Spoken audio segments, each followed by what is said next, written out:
Welcome back. Thanks so much for staying with Morning Live. As promised, focus on cricket now. The T20 Global League unveiled a whirlwind start to its inaugural season when the final match schedule was released on Monday. The league starts with a north-south derby between the Cape Town Knight Riders and the Pretoria Mavericks at Newlands on the 3rd of November. The season concludes on the Day of Reconciliation, which is the 16th of December in Johannesburg. Tournament Director Russell Adams joins us to speak a little bit more about the competition, which is really starting to gain momentum when it comes to excitement across South Africa. Good morning and welcome to South Africa. Good morning and welcome to Morning Live. Thank you very much. Good morning. The IPL just celebrated its 10th anniversary.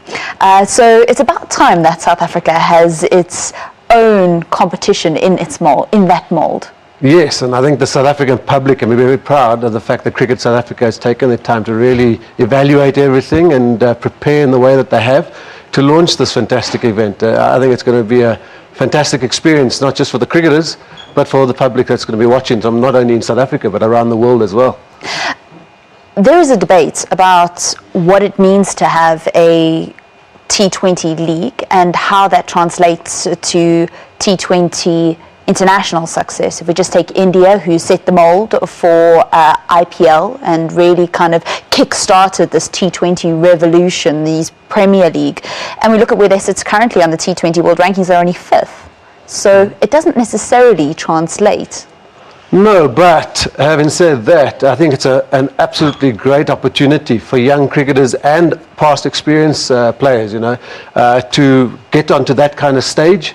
To showcase their ability and skill, because the game has evolved so much over recent years that, like in India, what happened when IPL started, you saw the depth of cricketers and the ability to represent their country come out very strongly from that tournament. So I have no doubt in my own mind that the T20 Global League for South Africa will do the same thing for cricketers in South Africa.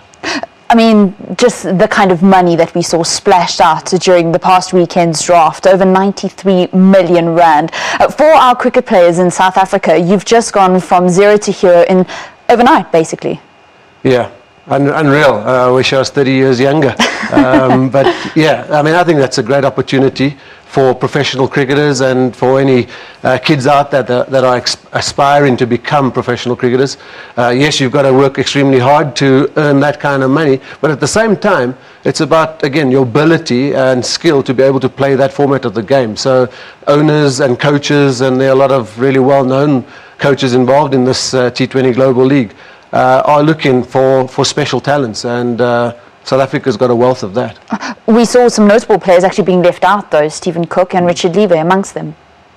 Yes, but that's the nature of the beast, I'm afraid. Not everybody can get into it, and form is important throughout one's career. So, I think these players that have been given this opportunity will now use the next 8 weeks to really prepare extremely hard to be able to get onto that stage and to showcase their ability and skill. We've got 8 T20 Global League franchises. They're privately owned and matches will be played across South Africa. The cities include Benoni, Bloemfontein, Cape Town, Durban, Johannesburg, Stellenbosch, Pretoria, as well as Port Elizabeth. Now, you know what a sports-mad nation South Africa is, but week in and week out we see the Premier Soccer League struggling to fill their stadiums. How are you going to fill out the stadiums when it comes to the Global League T20? I think the novelty and the excitement and the build-up around this particular tournament is going to be fantastic. And already the intrigue, because it's global, because you've got foreign international players joining this domestic structure, I think that's going to really help.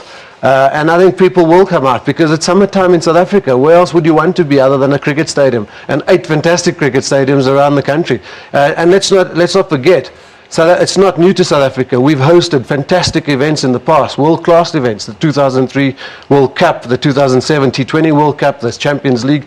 I mean, one can go on and on. So we certainly have the capabilities and the ability to host great events. And I think the public will get behind this tournament because it's fresh, it's different. Yes, there are other leagues around the world that has taken place already. But South Africa, certainly the cricketers that I've spoken to and people that have just met me in places around the world, they all want to come to South Africa to see the country and also just to follow the cricket. Oh wow! So we're also expecting some international visitors in the month and a half that this tournament takes place. I think so, yeah, absolutely. Sure. All right, lovely stuff. So with your close relationship with the Night Riders as well as the history with Western Province, I need to ask where your favourites or who you're backing? That's a tough one. I've spent 18 years at Newlands. It was fantastic. And then I spent the last 10 years in India. So, and that was equally fantastic and an adventure. It was really great. So I'm going to remain neutral on this question and say that I'm here to support the league in the best way I can and that I'm impartial to every team that's out there. But it's my duty to hopefully help everybody get onto the same page and pull in the same direction so that we can produce a fantastic event for the public of South Africa to be proud of, but also our fans around the world. Lovely stuff. Thank you very much. That's Tournament Director for the Global League T20, Russell Adams, chatting to us about the tournament which gets underway on the 3rd of November. Stay with Morning Live. We're back after this.